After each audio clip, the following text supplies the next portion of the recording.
David, I think it's time for a new question now. And I take it I hear what you're saying, Mick. Now, these are pretty leading questions now. Is direct democracy just an excuse for anarchy? Well, thank you, whoever that was, for that question. Direct democracy is a very good way of curing the problem that's afflicted this party for 18 months to 2 years. And I'll tell you what that problem is. It was hijacked by a small group of people, red UKIP as they call themselves, took control of this party, led by a couple of well-known people who, I don't need to name their names, but they took control of every policy in this party. Spokesmen within this party were seeing the manifesto with their photos against it, and not knowing what the hell was in it. It was a disgrace. Direct democracy is a way to give you the power to make sure that this party is not hijacked by anyone, be they a libertarian, be they a neo-fascist, or be they whatever. It stops that happening because you get the say. And under the direct democracy that has been worked on hard by John Rhys-Evans and his team over so long, we will have a future as a party that is truly of the membership, united and pushes forward with radical and exciting new ideas. Thank you, Bill. Right, I have no idea what order. You were first. Emerson to Paris.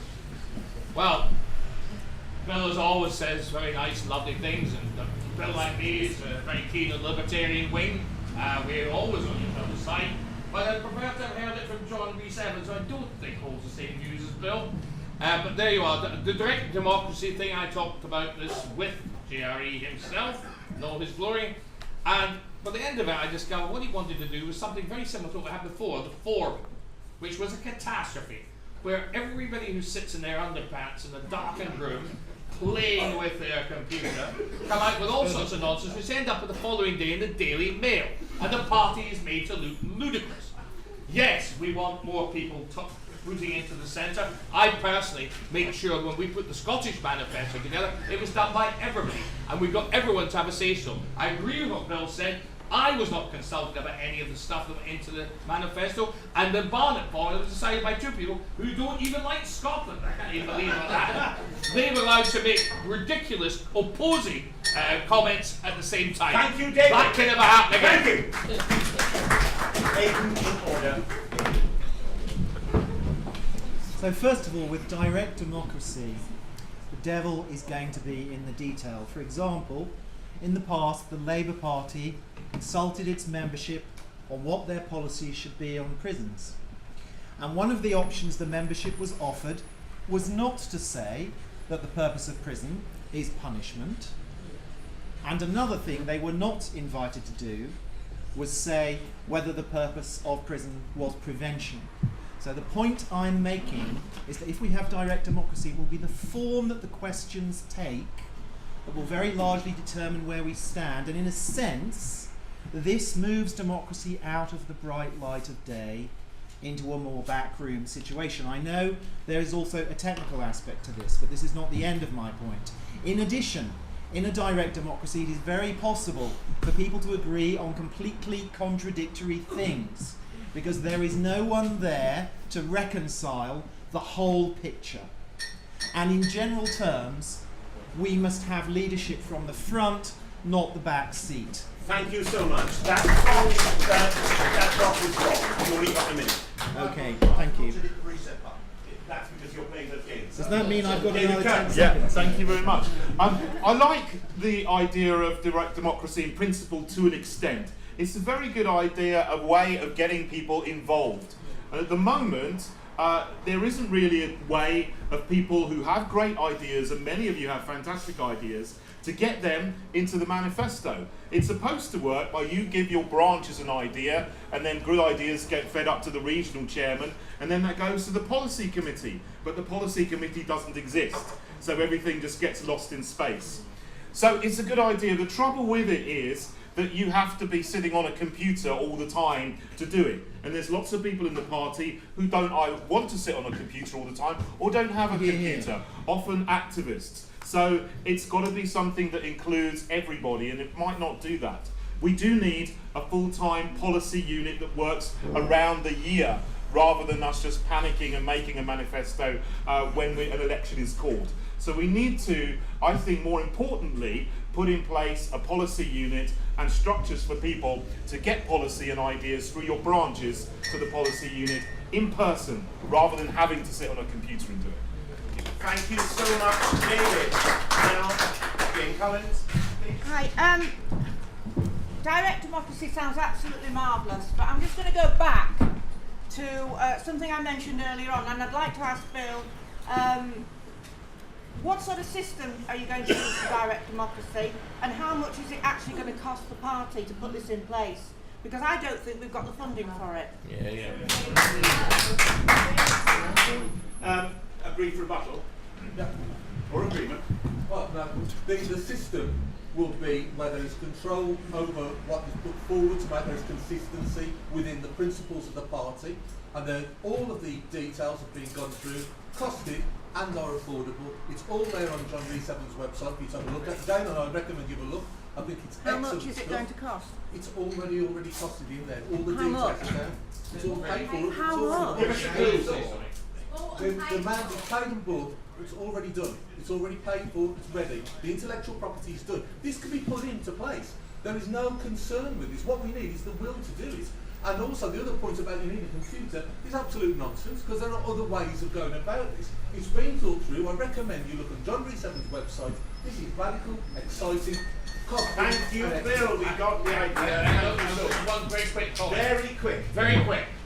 I talked to JRE about this, and it's not direct democracy, it's JRE's idea of direct democracy. He said he was going to be the one comparing the whole thing. And so that means he filters it. He decides what is decided. We got the idea. So, that's not democracy. JRE's direct democracy is JRE's direct democracy. That's the idea. If it was Jane Collins' direct democracy, I'd be worried. Because different things mean different. Oh, I right. agree. Somebody else got a point about this. Anne-Marie? Yeah.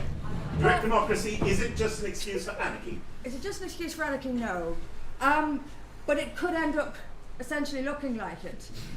You know, like many others on the panel, I think it's a great idea in theory, but it's when you come to put things into practice that things become problematic.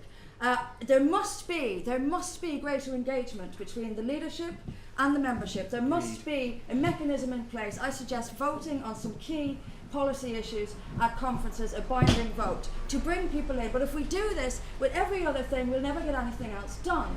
It's complicated, people don't always understand it, and once again, it's not, we can't only talk about the machination of the party, we have to talk about the public. And if direct democracy is a flagship policy, the public simply won't be interested. They're not ever going to be excited by this. This is politicians talking to other politicians and not talking to the public. They elect politicians to lead. I suggest that's what we do.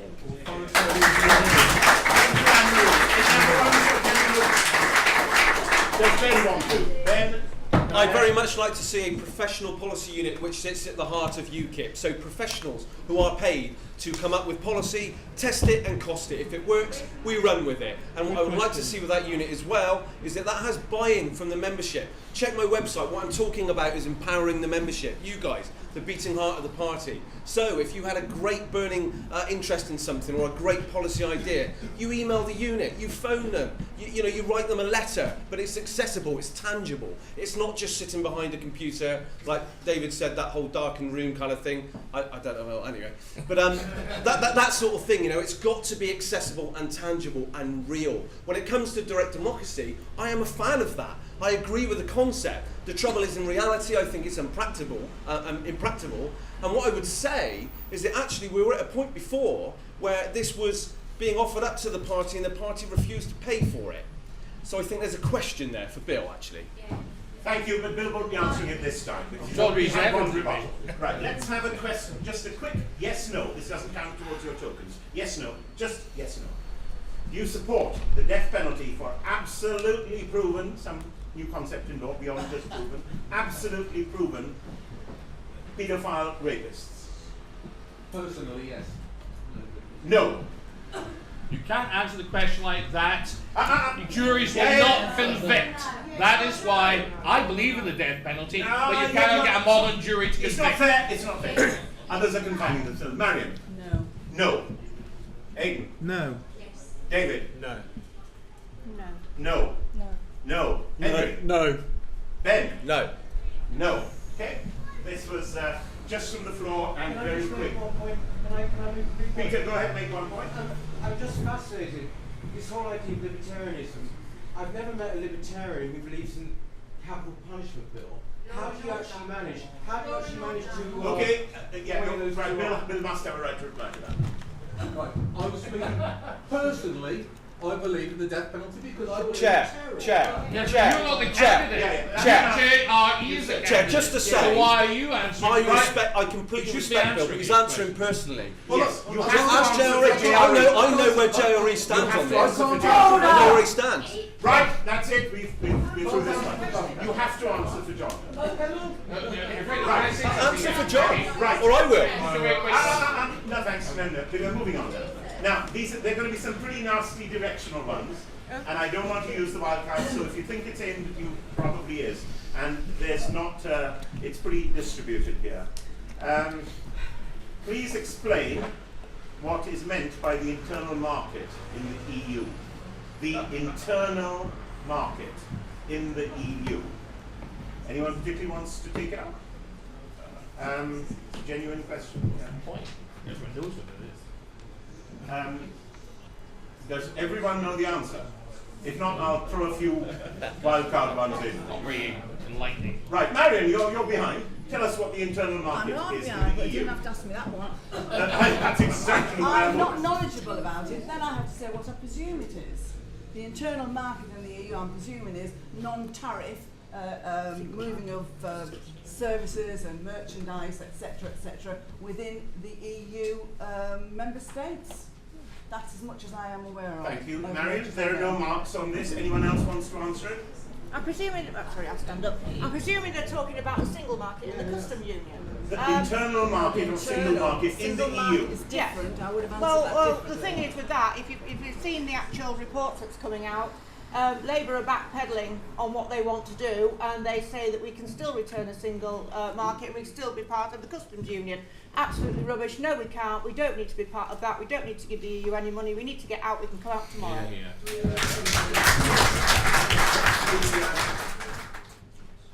Would you like to describe the political wisdom of correlating homosexuality with being the victim of childhood sex abuse?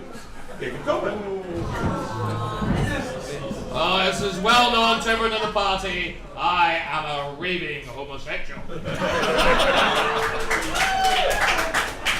But to my certain knowledge, I was never abused by anybody. The only people who ever abuse me are the income tax people who ask me for money. I think it is ludicrous to talk about such things, especially if one is not a psychiatrist. Of course, one is entitled to one's views, but I think that people, it's a matter of preference. You either like brunettes, or you like blondes, or you like brunettes and blondes of the same gender. It's just one of those things. And quite frankly, what goes on in the privacy of someone's boudoir is entirely their affair, as long as they're not doing harm to others.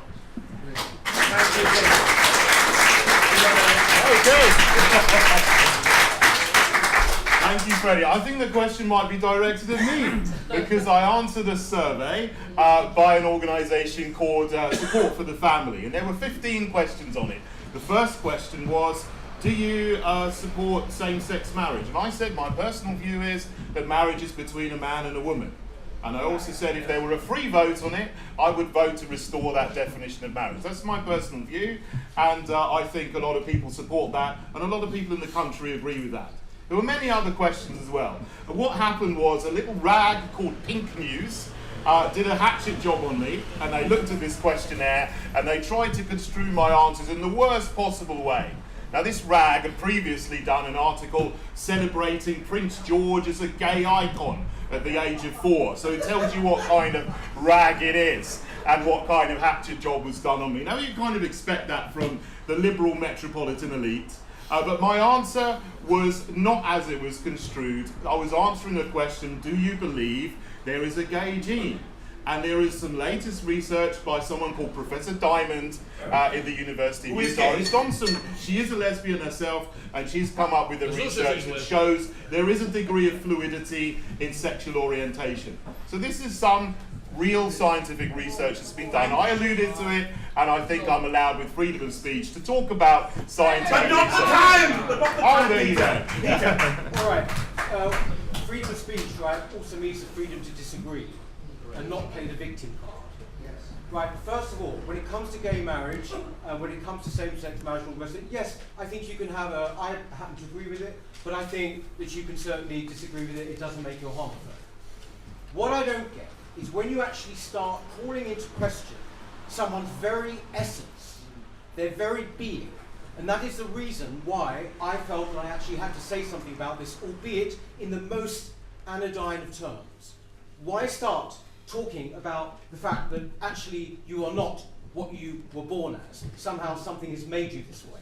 Why are we still even talking about this in UKIP? We have spent so long trying to divert this idea and get rid of this idea that we're homophobic.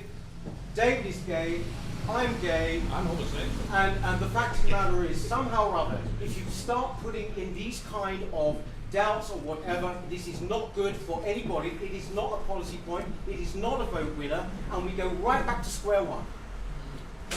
I just need to remind what the question was, because I'm not certain that every candidate who's answered has answered it. What is the political wisdom of correlating homosexuality with being the victim of child sexual abuse? That's a none. David, was that a none? Oh, well, I mean, I'm just going to say, you know, we do need to be honest about things, and if there is research done, we can talk about these research. What we are as a party is that we're a party that actually calls into question dogmas. That's a speech, though. That's a speech. Okay, That's a speech. and we can do that on every issue. Yes, correlation is not causation. David. You can come up with a report on virtually anything you like, right? You can come out with a report on anything you like. Why would you actually go and find that kind of report? Thank you, Peter. You made your point. Anyone else want to speak up? Very quickly. I love David dearly. I'm not blaming him in many ways for what he said, but what he shouldn't do, and I'm afraid we all have to do this, all of us in UKIP, especially me. I get 1,000 inquiries a year from people asking me damn fool questions, and I don't answer them because there is no need to answer something if it's going to cause political problem. And if you've got an opinion that's a bit odd, it's perfectly alright to have them. I've got some jolly odd opinions myself, but I keep them to myself. And if more people in the party did that, it would be a lot better. You know, like you said just now, Freddie, the question is about the political point here. Now, David is absolutely entitled to think whatever he likes about homosexuality. But the fact of the matter is that the majority of people have moved on. And the fact of the matter is that the majority of people support gay rights, and even gay marriage, I believe. We cannot go backwards on this. The public isn't concerned about it. It is not a major issue for the public. But what will be a major issue is why we focus on it in the first place. You bring out all these studies that prove whatever prejudices you might have, but why talk about this in the first place? Why are we talking about equating homosexuality with paedophilia at all? It is political suicide. The country has moved on from this stuff. They don't want to hear it anymore, and it's a black cloud over the party. Yeah. Anyone else? Yes, Marion. Well, I did put my hand up before, but I'm there are sorry. a few people jumping in. I'm sorry, Marion. Because I'm not going to elaborate on too much. I do not think there's any correlation at all, and I think there's no political headway in it. And I don't know why the question came up again. You've already said that, Anne-Marie. Anyone can have a survey on anything, and they can find coincidences of things in people's past and put it together and make an issue of it. As far as I'm concerned, everyone's entitled to live their life as they wish, say what they want, and that's the Libertarian Party we are. We don't need to have questions like this. Thank you, Marion. New one, I think, here. Please, it's not from there, Nicole. You think honesty about your I'm a bit deaf, I past didn't is hear the important? comment. Sorry. Do you think honesty about your past is important, Bill Etheridge, JRE's past? Yes, absolutely. I think it's absolutely crucial that if you stand to be the leader of a party, particularly in this day and age, well, you can't hide anything. You can't hide anything. It's impossible. I know that. You know, you can't do it. You've got to have the integrity to actually tell the truth about your background. If you portray yourself as squeaky clean and perfect, like some of these candidates are, by not saying a fat lot about anything, but then hoping that this knight in shining armour approach will come through, you'd better make damn sure you are.